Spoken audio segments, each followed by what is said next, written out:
guys, we got this great clip from one of our long content videos. Don't forget to hit the subscribe button. Enjoy. I'd give you 3 ways that you can find properties. All you have to do is take the time and put in the effort to see if they fit your criteria, and then negotiate your sale and make yourself a fortune becoming a real estate investor. So the first one that we'll talk about is the tax deed sale. I absolutely love buying houses at the tax deed sale. Unfortunately, as I sit here in Puerto Rico right now, we don't have a tax deed sale in Puerto Rico. So this one for me and those of us that are on the island of Puerto Rico, we don't have this list. There isn't a list of properties where people aren't paying their taxes. And if there is, there's not a forced liquidation at the end of some certain time.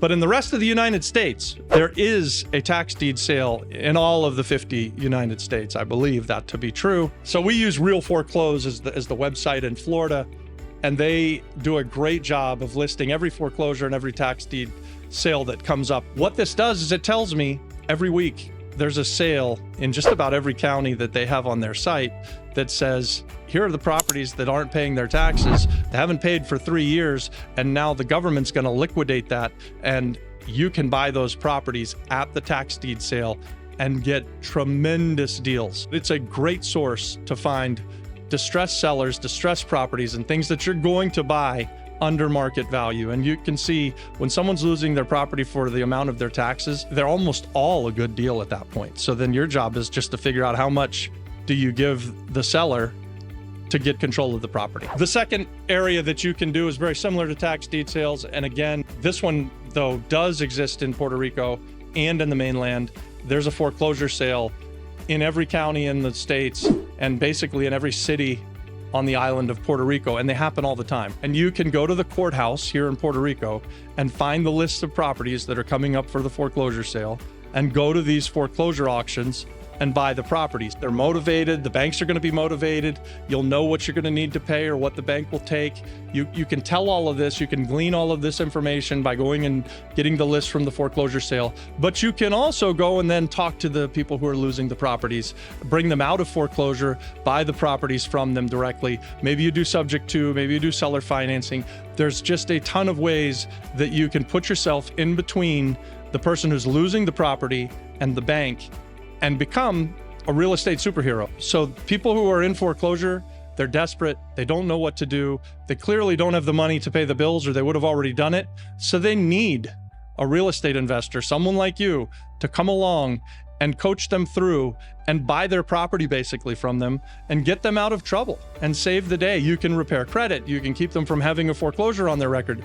Anyways, there's a multitude of ways that you can be super, super valuable to these people who are in trouble, who've gotten themselves in trouble because they lost a job or because someone died or because they had a divorce. There's all kinds of reasons for motivation as to why people get behind and why they would be wanting to talk to you. So the last one, go to the banks and find what's called their REO list, the real estate owned of banks. And banks are not in the business of owning real estate. So when they do own real estate, they become motivated sellers. And they may not become motivated sellers on day one, but they become motivated sellers over time. And there are rules and regulations for them. And so if they own just a little bit too much real estate, they can get themselves in big trouble. And if you're following through with the bank on a regular basis and looking at their real estate owned, you can find tremendous value. You can buy things at deep discounts, especially the stuff that needs value add. So anything that's got the white picket fence and everything looks beautiful and pretty, it's probably, even in a market like we're in today, it's probably going to be bought by someone who's going to live there. And you don't have to buy everything as a real estate investor. What you want to buy is the stuff where you can really bring value. And so I say all the time, we're value add real estate investors. We encourage other people to be value add real estate investors. The reason that I harp on that is because that's where I see the biggest kind of advancement for your business, right? So you can buy stuff that has no cash flow, needs lots of work. It has very little value. You can buy it way down here, and then you do the improvements, and the value grows as you do the improvements, and then you rent it and the value grows again, and then you own stuff for a really long period of time, and you become rich overnight one night, 10 years from now. I want to encourage everyone who's watching me, everyone who's a part of our community, we want you to be real estate investors. We invite partnerships on this channel all the time. We partner with people from the YouTube channel, and we're about to do it again, and we'd love to partner with some more people in the future. Hey guys, thanks for watching that. subscribe to our channel, watch this next, and then also check out the pinned content for more great content, guys. God bless.